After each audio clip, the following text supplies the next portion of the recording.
as a surgeon, has it actually happened? You've got someone on the table doing surgery and the power goes out. Oh yeah, there are cases like that. So Well, you don't panic. You train for that. So in Nigeria, when you are almost done with the surgery, you're trying to close up, and then it goes up and goes off, and of course you just see everybody with a touchlight and phone, and making sure that lights.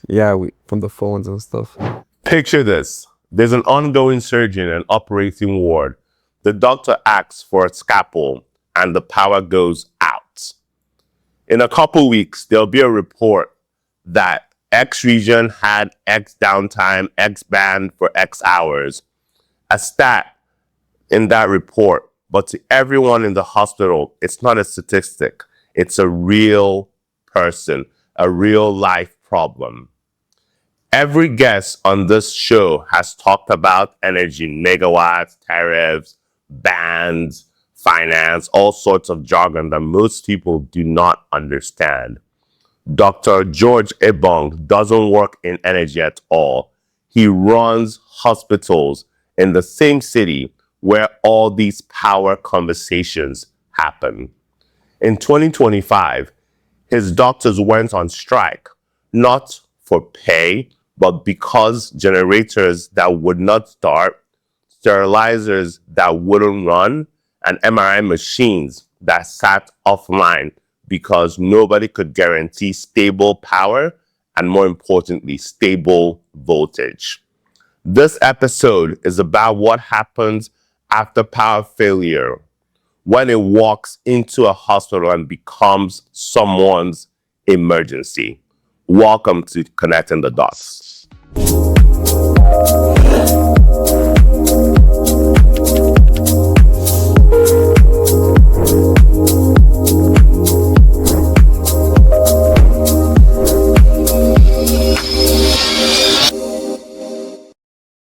Thank you and welcome to another episode of Connecting the Dots.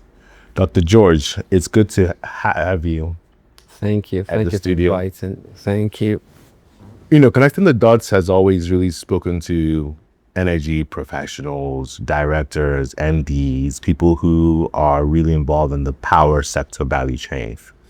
And this is our first foray into speaking to industry practitioners that are not in the value chain that power affects on a day-to-day basis. So I'm really glad that we're having this conversation, given your role as a practitioner, as a surgeon, but also as a leader of an association. Can you tell the audience a little bit more about your role and what you do in the medical field? Thank you so much. Yes, my name is Judge Ebong, and then I currently am the president of the Association of the Resident Doctors, FCTA. What I do is to be the spokesperson for the resident doctors, and of course to make sure that the welfare of doctors are highly prioritized. So making sure that we have what we need to give the best to our patients, in terms of healthcare. So that's what I do, representing the interest of doctors in FCTA. I work at Worcester District Hospital, Department of Surgery. And of course, we have influx of patients around, and we try to do the best we can with what we have to give the best to our patients. When people see you, they look at you as the face and the mouthpiece for doctors, benefits, their rights, and what they should get. And recently, there's been a strike with doctors. Walk us through that journey and what are doctors actually asking for? Oh yeah, so we had last year actually we had numerous strikes within the FCTA. It was basically on the welfare of doctors and the state of the hospitals in FCTA. So what about sick people? If you go on strike, sick people? Yeah, we try to do the best we can to transition them to other hospitals. Okay. Yeah, we just try to make sure that, because these sick people, we know them, we're close to them. Of course. Yeah, we go to the same churches, we go to the same mosque, we go to the same market, so they are friends. But sometimes I think what we try to do is not to do any harm to our patients. So if we think that we can't give them the services they need, then we try not to even touch them at all. If we don't have the basic medical equipment to take care of our patient, we rather not touch them at all. So I think that is what we have tried to do, and also to make sure that we have enough hands. So we don't have doctors, one doctor having to see a lot of patients and going through fatigue, etc., become even harmful to the patient. So that has led to those strikes. I mean, also lack of proper payment or owing doctors for months, etc. Wait, But so you're owed by the government? oh yes, that happened last year. Okay. Oh, we still have some to fix. But the thing is, the minister, the FCT minister, actually last year did a lot of good by making sure that those arrears, he fixed them. I mean, these were things that he inherited. Okay, but then when we had those agitations, he came through. The mandate secretary, the head of service. So these are the people that we really appreciate. But of course, there are still some very basic things we need to do, and we're still dialoguing with them. And we hope that they will listen to us and we get it sorted out. How do you manage the public perception of doctors not being available to patients? Oh yeah, before, when doctors will go on strike, they would just pack up their bags and leave the hospitals and go home. But the last ones we've had, what we did was to make sure that we engaged the media. We created awareness, okay? And we gave ultimatum before the strike occurred.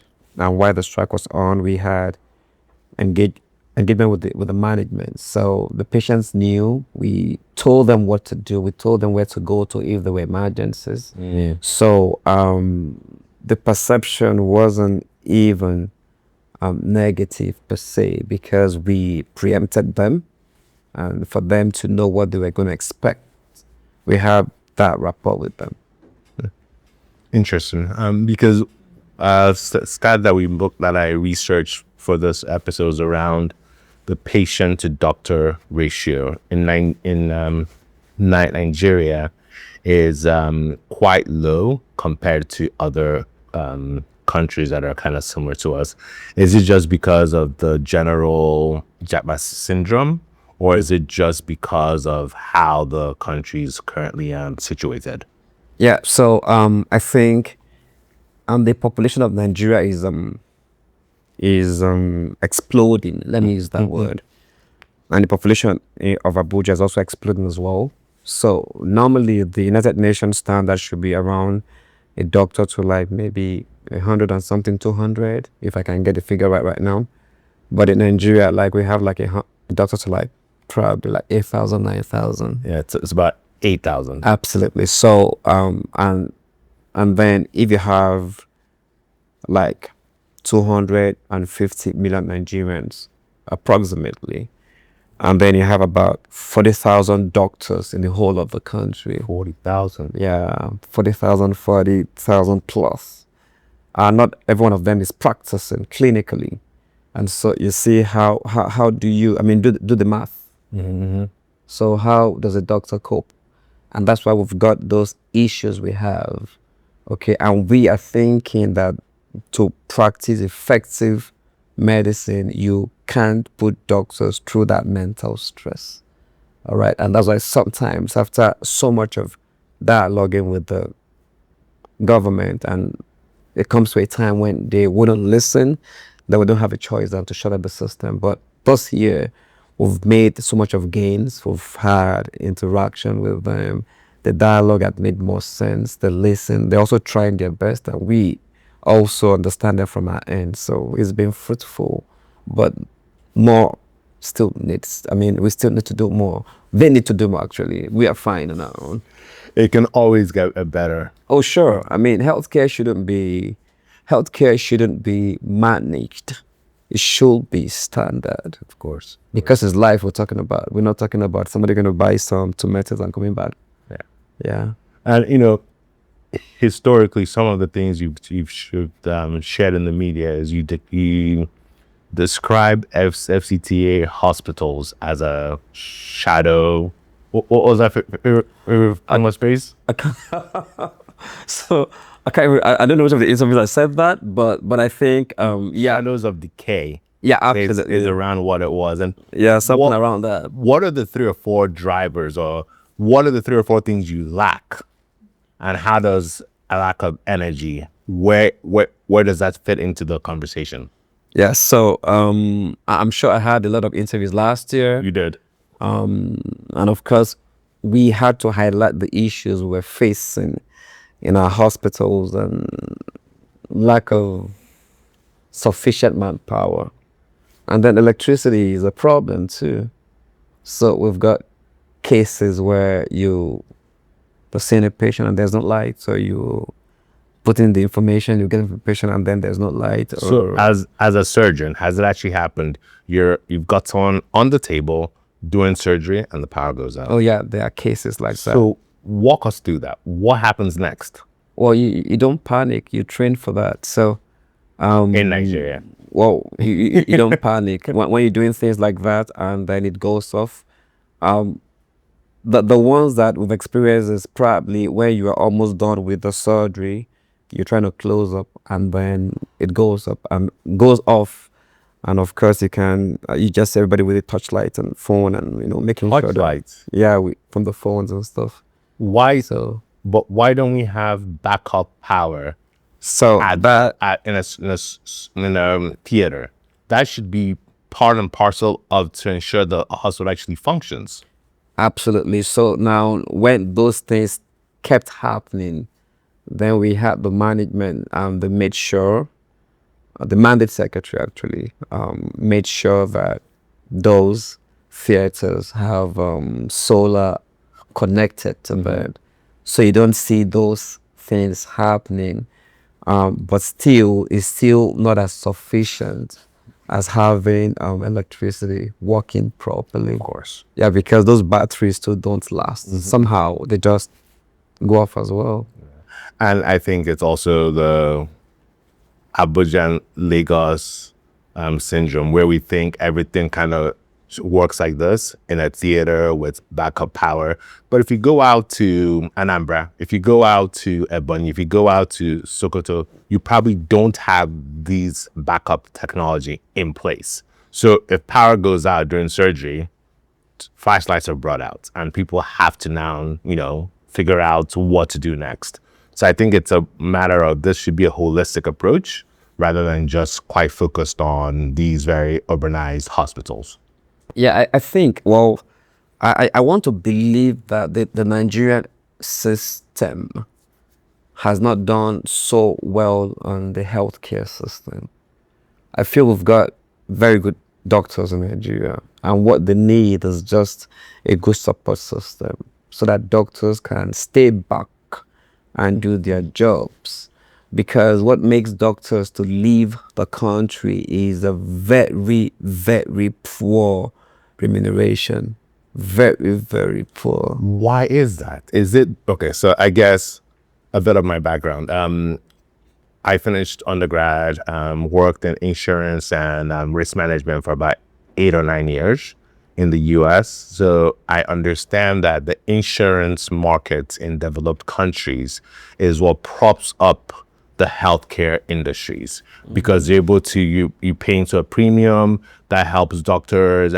But in Nigeria, HMOs are around, but they're not as popular. Is that are we lacking proper payments for healthcare workers because we haven't quite figured out a way to finance it? So I think that we still haven't gotten the proper way of managing healthcare in Nigeria, or the government. So we are part of the government now, or we don't have the intention of fixing it. So I really believe we don't have the intention of fixing it, because look at the budget that is given for healthcare. Is nothing to write home about.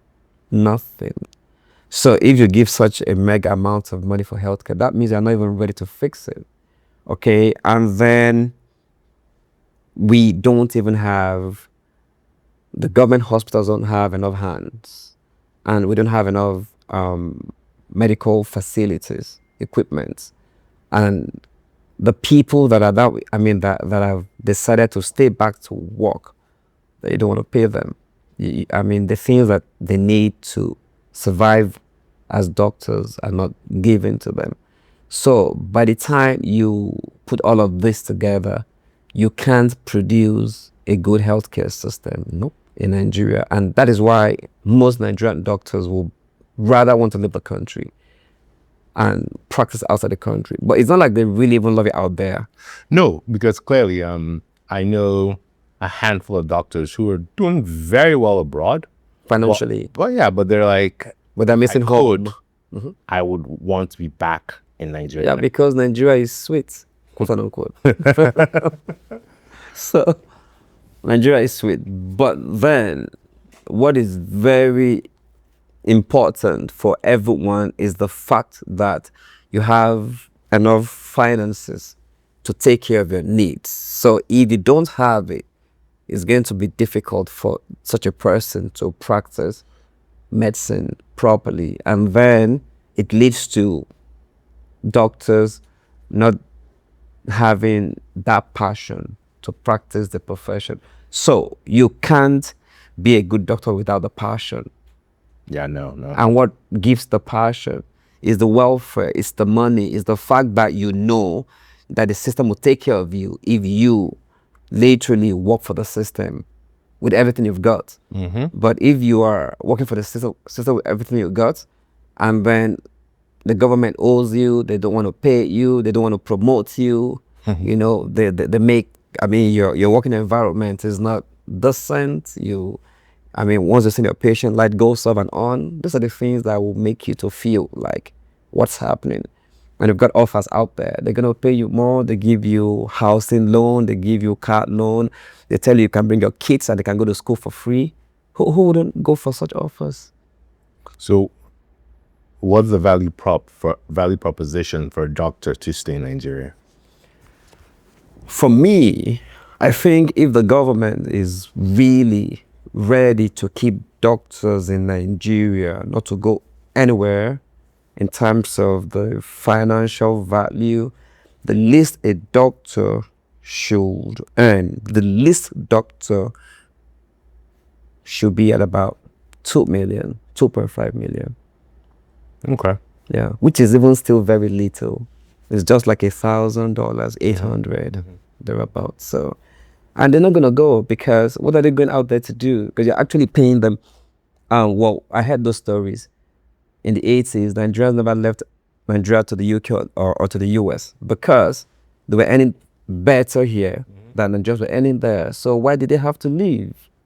When our currency was like a naira to a dollar, when our currency was like a naira to a pound sterling, so why should you leave? But now when you have a dollar and then you change it to, to like 1,400 naira, that is why you're leaving. And that's what happens. So you see a Nigerian doctor that works in Nigeria government hospital, he can't even get a car. He can't even change his car. He can't even get his kids to a good school. And then you see your mates that left outside, that left the shore of the country to another country, and he can have access to good school for his children. He can buy a land to build his house. He can even send you some money. When you say you're broke, can send like 200 pounds. So you ask yourself, then what are you doing here? So that's the problem. So if the payment is right and the working condition is conducive, Nigerians won't leave this country. We're going to stay here and fix the healthcare system. And then we have the private sectors. And these ones are even very, these are people that are putting their sweat and their money into the healthcare system so that it works better. So they fill that gap that the government hospitals cannot afford. But then you kill them with taxes. Okay? They pay up to 11 different kind of taxes. I heard. They don't have electricity too. That's energy now. They spend a lot of millions of naira to buy diesel, or they have to put solar panels on the roof of the hospital. So All those things are difficult. And who pays so much for those things? The patients. Because if I'm going to run like 40 million naira a month for diesel, you're going to be the one to pay. If you come to see me, instead of to charge you, let's say like 2,000 naira for consultation fee, I'm going to mark it up to like 20,000 naira because you have to pay for the diesel I'm going to use to see you. So I think that's the problem we face as well in the medical sector in Nigeria. Looking at what doctors should earn is a very nuanced conversation. There's a lot of different angles to it. I go back to just running a facility that's profitable and that provides quality care, takes care of patients, and everyone has satisfaction when they come to work. And when I look at that, I now say without energy, it's almost impossible, because if I walk through a very, well, in my mind, a very logical path, energy produces more. If a hospital has more energy, it produces more profits for the hospital. That's correct. And that allows the hospital to provide better care for their staff. That's absolutely And correct. once you do that, patients get more better care. Yeah, And it's just a loop that keeps going and keeps reinforcing itself. I agree with you. Why hasn't the government seen that? I'm not that smart. Why? Because they don't use the healthcare facilities in Nigeria. You can't fix what you don't use. Interesting. So really, that's the driver. You can't fix. I mean, you have a car. You fix it because you drive it. Of course. If you don't drive it, you're not going to fix it. Because you don't need it. Because it's faulty and you're not going to fix it. So I've never still seen a government official that goes to a government hospital. When you go there, you see what the doctors are going through. You see what nurses are going through. You see what the patients are going through. You see the queue. If you come to Wuse Hospital, 5:30, patients are already there waiting to see a doctor that will come by 8 o'clock. My goodness. By 8 o'clock, they're waiting. They're there by 5:30. Yeah. Yeah. But because it's even affordable for them, and it's just one doctor or two that does a call. In fact, yesterday I had a patient of mine that was on call that collapsed. The husband and the daughter had to come over. She actually collapsed while walking. A And doctor? oh, yes. And she was put on oxygen. She was the only one that was covering the internal medicine department. No house officer, no other person to help her, no nothing. This is a mother of 2 or 3 children. The husband even met me this afternoon. I'm like, it was like, what are you guys going to do? This is not even making sense anymore. So imagine if she was alone when she collapsed, because the other colleague that saw her accidentally saw her when she was collapsing. So she could have just collapsed in the call room all alone. We had a case like that happened in Port Harcourt. The young doctor just went to the call room and collapsed and never made it. And didn't wake up or whatever happened. These are real examples. It's not like No, I mean, it's happened. Just check it out. wow. So that's the problem. But like I said, the government officials don't use the healthcare system. So it is nothing to them. They have access to good doctors in highbrow private hospitals, and the next thing they jet out of the country and they're fine. So what about you and I that don't have the access to jet out of the country? What happens? So it's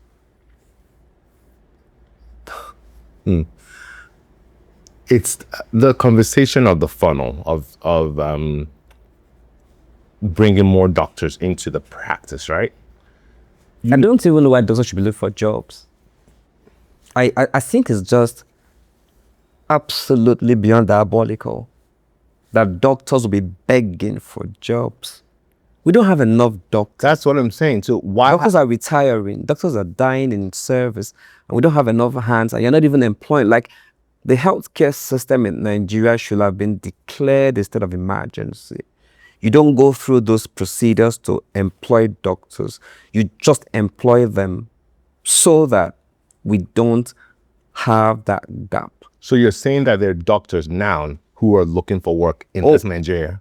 In Abuja, a lot of, I can give you all the CVs, they are there. There are more than 1,000. Yes, looking for jobs. Some are just employed as locum staff. They're not even pensionable. They are paid peanuts. And they work their ass off all the time. And they've not even made them pensionable employees. So that means they can just tell you to leave whenever they feel like they don't need your service anymore. So But whatever you this- did before then, your services is not even recognized at all because you're not pensionable. This sounds like a conversation that FCT minister should be trying to solve, because if you imagine created 100 vacancies and gave these people jobs, you could improve lives of the doctors that are there and then citizens as well. Why this is this not common sense? I'm very perplexed that there are doctors who don't have work. There are doctors who are looking for even internship to do. 1 year, 2 years, I'm not getting a placement for internship in That's Abuja, criminal. in Nigeria. That's absolutely And that's what happens. So the country needs to know that there's nothing exceptional anymore by being a medical doctor. It was in those days, once you were a doctor, people like really see you like, oh, those guys are doctors. But look now, like, because you're really going to be begging someone to even give you internship to employ you. And I have a lot of them. We need to beg sometimes. We need to go on strike sometimes for them to even say they're going to employ. And when they even employ, if you have like 20 vacancies, they try to employ like 5, like they've done you so much favor. So it's kind of very weird. And it's because, like I said, the powers that be don't use the healthcare system that they should fund properly. It's just like our education, government institution. Then look at the private institution, then look at the difference. It's so glaring for you to see. So for me, I would have proposed that every government official in this country must use government hospital. That's common. That should be a law, actually. But would they want to do that? And their kids must go to. I would love that. They must go to Buhari Girls Secondary School, Wuse Zone 2 Primary School. That was what happened in the past.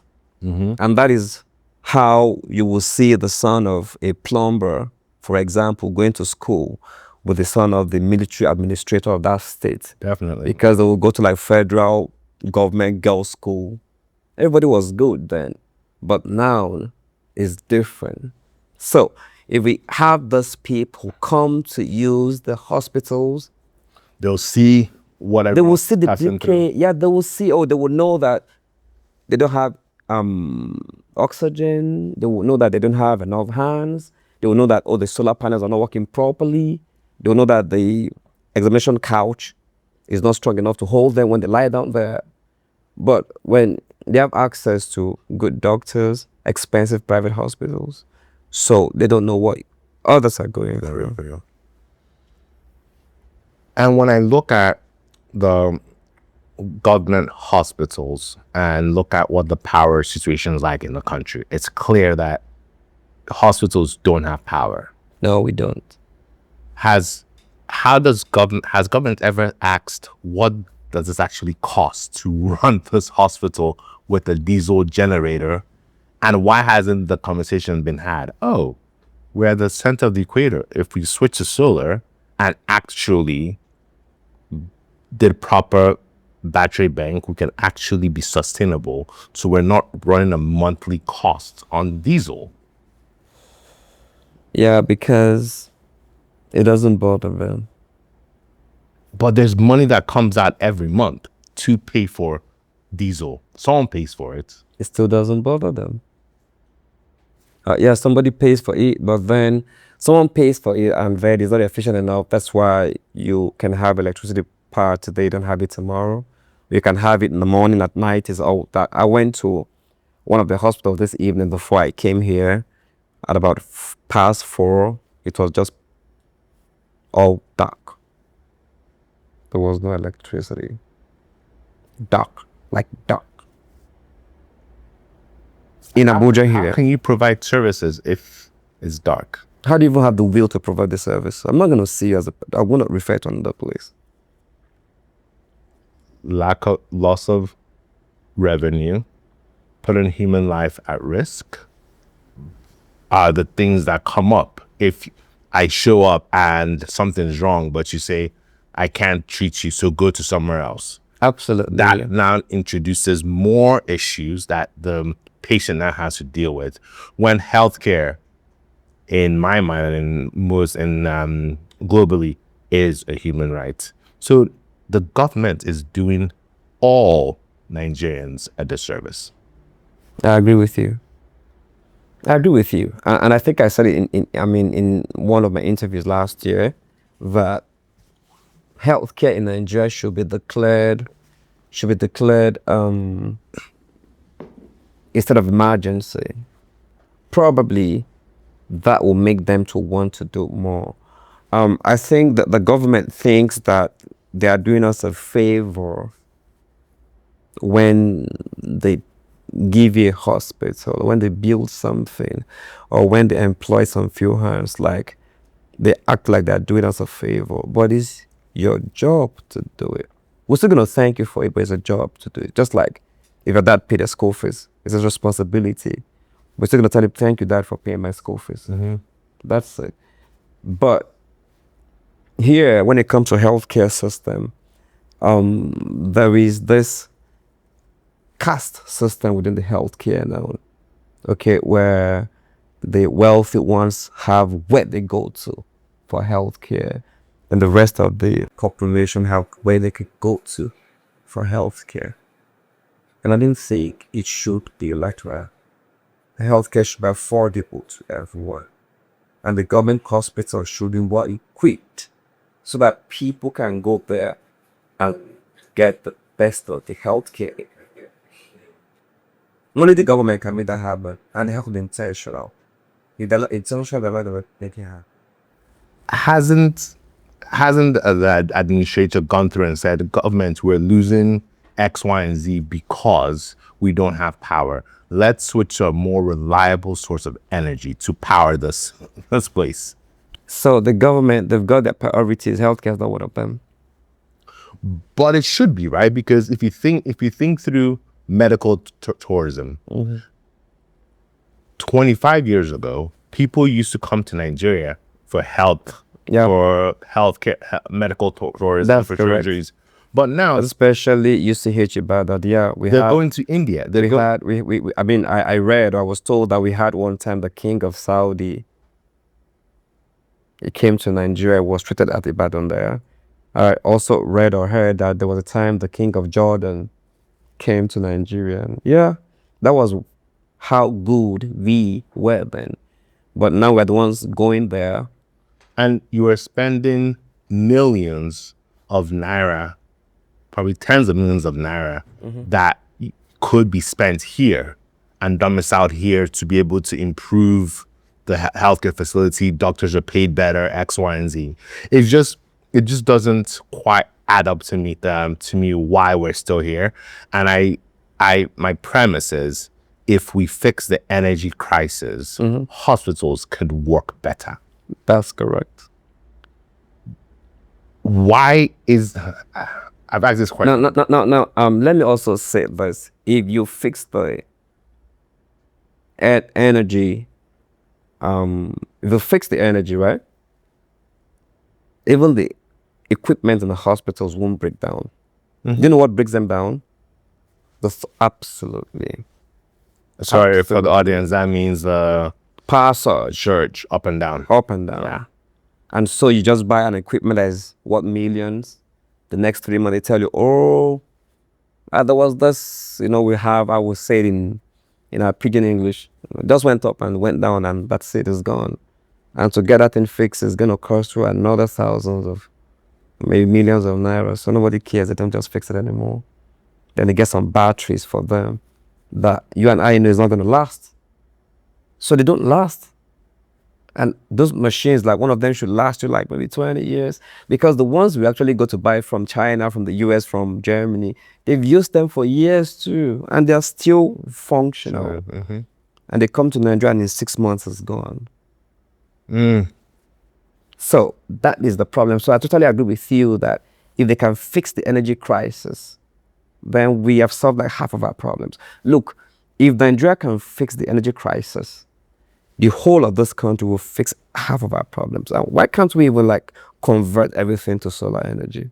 Like you said the other time, why can't we do that? That's the point. The generation source is free. You don't have buy tier one batteries and panels. What else do you need? I don't even want to be sarcastic, but the other time we read or we saw that Aso Rock has a lot of solar panels everywhere. Do you know how many hospitals that can help? Let's talk about it. How many hospitals that can help? All the solar panels there. Distribute them to Nigerian hospitals, have constant electricity, employ more hands, get them good salaries. Nobody will leave this country. Nobody will leave this country. But it doesn't work that way. No. So we have hospitals telling you that we can't buy diesel, they can't afford diesel. So they ration that diesel. What happens in a hospital sometimes is once there's no NEPA lights, that's what we call it, NEPA light, right? And then they tell you we're going to on the gen from this time to this time. Or they don't even on the gen. They only on the gen when there is a surgery that's going to happen. Okay? Then you tell them, they put on the gen, and then you do your surgery. Even before you are done, they put it off until maybe another surgery that's going to happen. So, and they tell you have to manage the situation. Things are expensive. You cannot even be motivated to work that way. It doesn't work that way. So those are the things we'll go through. So electricity, energy, that I mean, like you said the other time, is almost like the number one thing that we need to fix in our hospitals. And I think, yes, the premise I just disclosed is accurate as what you just said. But there are obviously more issues, right? Once you fix energy, you not have salaries, you not have infrastructure, you not have a number of things that those shouldn't have been issues. We really don't even know why they're issues. Why they want to pay people that are working. Like that is still one thing that looks so mysterious to me. There are two things that are mysterious like that for to me. decades, so it's not like it started last week. Doctors That's why it's mysterious. Not just doctors, teachers, lawyers, bankers. I mean, nobody gets paid all the time. Or nobody gets paid on time. So why must I? You're referencing government employees, right? Okay. Why must I beg to get paid when I'm working for? It's statutory. It should be. I shouldn't even know how you pay me. I should just be paid because I'm working. That's the motivation. But then if I work and I don't get paid, I have to fight to get paid. That becomes the problem. It's a disservice to the doctor and to the patient as well. So it sounds in the conversations we've had that if you're able to fix the energy crisis, a number of these other things will start to kind of fall off, and you're now able to run a profitable or at least a break-even business on the government side and then a profitable venture on the private side. But energy still seems like it's one of the things that we must address. That's very correct. Because if you fix that energy crisis and you fix it properly, then why should a private hospital spend like 40, 50 million naira a month to buy diesel?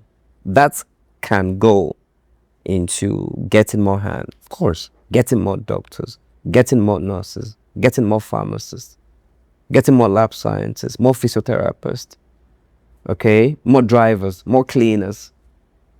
Everything that makes a hospital to work properly. But you're spending that on buying diesel. Absolutely. So how do you not make the profits? Because whatever money you make, you put every one of that money you make into buying more diesel. So how do you not even make the profit? People in governments always had the attitude that it's not their business, it's the government's business. But in this regard, healthcare is a different conversation because you're now have that patient to care, patient to physician relationship, and you're not able to see people they were sick and now they're much better. So if we're able to address some of these challenges that we have, I think more people would stay here than traveling abroad to take care of themselves. And then more doctors would stay in the government system rather than seeking the private facility. So isn't that something government should already see? And what you say is mysterious, and you say they don't know because they don't use it. How can we get government to really see these things? Because when 2013 we were 200 million people, now we're 240. In the next 20 years we're going to be 250 million. Yeah. And without adequate healthcare, that our life expectancy will keep declining. With that electricity too, it keeps declining. It keeps declining. So I will think that if the government, the people in power, really want to fix the healthcare system, they can do it. They can do it. I mean, the present FCT minister just got to Abuja many years ago, and look at the things he's done with our roads. I mean, it's because he wants to fix it. And that's one minister. So if you have the government say, we want to fix healthcare system in Nigeria, I believe they can fix it. But I feel they have better alternatives. So they don't think it's any problem for them. The government hospitals now, how many of them actually have solar as a backup?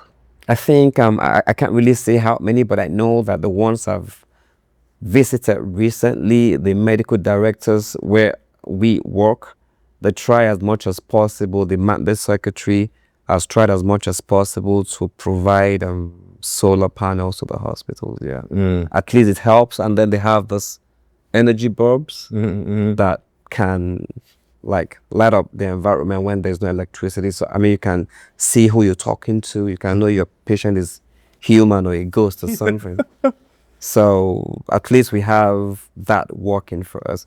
But we can always do better if we have constant electricity. We can do better. If you obviously talk to the government all the time, but if you had one thing you wanted to share with them directly, what would it be? Fix the healthcare system, because anybody can be a victim anytime. COVID showed that to us very clearly. Yes. Anybody. Look, you even need to be stable enough for anyone to accept that you can be flown out of the country. So your local hospital needs to stabilize you before you can be airborne out of this country.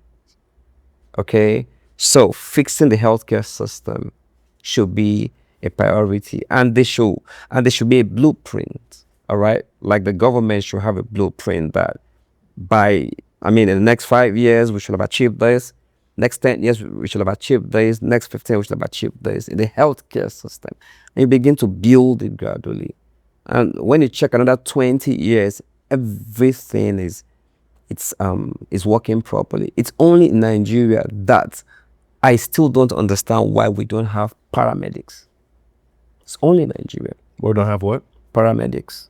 A functional one. It's only Nigeria. Absolutely amazing. You absolutely mysterious. What would it take to set that up? We need to study, because I still don't understand how somebody will collapse here, for example. I can't call an ambulance. So we have to carry the person, start shouting, rush the person to the car. And those are even the things, those movements are the things that even kill the person faster. Because we are not even trained to know how to carry a traumatic patient. We're not even trained to know how to lift a traumatic patient. We're not even trained to know how to drive a traumatic patient when you're driving your car. I mean, you have to lie down, you have to stay still. That's why you have all those stretchers and the ambulances. Once they carry, I mean, in those, you lived on the US side, I mean, you see what they do. They have the paramedics is there, set the line for you, check your breathing properly, they do your CPR. I mean, they still lose patient, but they're doing something. But here, someone just puts you. I've been to a state before where I saw them rush a patient that was bleeding on a wheelbarrow. Years back in Nigeria. In India, sorry to cut it short. In India, I think I saw a video of someone or a local government official, I think someone in India, that had to devise this bike, kind of an ambulance, a bike, and then beside it, a stretcher. Okay, we can always improvise something. And it's going to be easier to transport a patient. And there must be some form of communication. Why should, I don't want to even talk about this, but I have to put it in such a way that is not insensitive. Why should somebody have like a snake bite, for example, and this same person will have to like run from whatever it's happened to get a bolt to find himself or herself at 2 or 3 hospitals before somebody can attend to her? Why? Because sometimes this doesn't work better if, I just got bitten by a scorpion or I got stung by a bee. You make a call and then there should be an ambulance dispatched to you because they should already know what they need to do. Those first 5-10 minutes, That's it. are very crucial. So if you're going to survive or not. So by the time you get to the hospital, things are already bad. Your systems are already shutting down. Whatever you're doing there, you're just trying to see there is hope. I mean, doctors are not gods. Yep. We're just scientists. We're just scientists. We already know the pattern. If you come between at the first 2 or 3 minutes, your survival rate is high. If you come the next 10-15 minutes, it's medium. If you come the next 30-40 minutes, I mean, it's absolutely, Yeah. it's science. We're not, it's only God that can say, don't worry, even if you die, I'm going to raise you right now.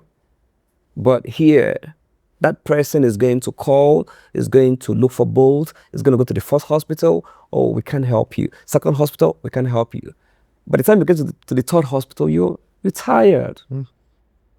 So it's almost like there's an infrastructure problem with the lack of ambulance, right? Because you now have to set all these things up.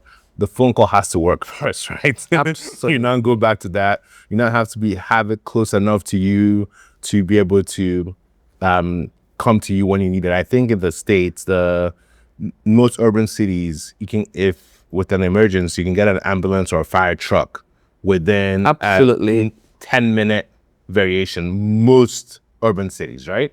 So if you think through that, you now say in Nigeria, if something happens to me on my way home now, I'm at the mercy of who is around. Passes by. Which is absolutely crazy. Then that also links back to your point that healthcare is not a planned activity. It can happen to anyone. It could be a minister, it could be a governor. Anyone can face these challenges. And if we don't properly fix the energy sector to provide better supply to hospitals and hospitals are able to start running profitable businesses, I think we're going to be back here again talking about the same thing in the years to come because government has not taken the focus to fix the healthcare industry through improved power supply. And they can do it if they want to do it. So that is even what is that painful. They can do it if they want to do it. Or probably the citizens should hold them responsible and make sure that How will citizens hold them responsible? Is it rallies? Do we need to protest? Awareness, they should get involved in governance too. They should get involved in governance. They should get involved in whatever bills are passed that has to do with healthcare. They should read about healthcare bills because most of the citizens don't know how the hospital work or how bad they can be until they themselves are patients in the hospital. And that's what they're like, are you telling me you don't have gloves? Are you telling me you don't have syringes? Are you telling me you don't have a doctor? Are you telling me just one doctor you have? Okay, so in Nigeria, it's only when something affects you that is when you talk. But when you don't have anything affecting you, everything is fine. In other countries, people get to sense that there's going to be trouble ahead and they start talking about it. In Nigeria, there's a pothole. We are fine because nobody has actually entered there and got thrown out of the road. But it happens, then it becomes a viral thing. So healthcare system is just like that too. We need to start talking. Every hospital must be well equipped because anybody can slum at any time. Anybody can be injured at any time. And the safest place for you is going to be the nearest hospital because that's what it says. Go to your nearest hospital. And where's the nearest hospital? Then you get there and the only doctor that is there is in the theater seeing a patient. And why is it going to come down to check on you and time is going? It sounds like there's a lot of work that still It's has scary. to be done. It's very complex right now because it doesn't get better if you don't fix it. If you don't fix it on the spot, you know the issues we're having is because we've allowed this whole thing. This whole thing. I mean, you said it the other time. It's been there since the 80s. So imagine. I mean, if we were born in 1985, you'll be like how now? 40. Absolutely. So imagine having a problem for as long as 40 something years. How do you now want to start to fix it? So that's it. And the hope for me as we wrap is in the next 2 years when we have you back, we'll not have a conversation that medical tourism has actually reversed and folks are staying in country to get help, to get treatment, and the government has actually fixed this part of the value chain, which is increased power supply for hospitals, and that will then increase patient staying, cash flow, and doctors staying back. Because the more we know it, there's a doctor now boarding a flight to go out of the country, and they're not coming back. Sure. That would be nice if we have such positive conversation, positive results, positive response in 2 years from now. I'll be very happy. Are you optimistic? For now, let's see how it goes. Thank you so much, Doc, for your time. This has been very insightful. Thank you.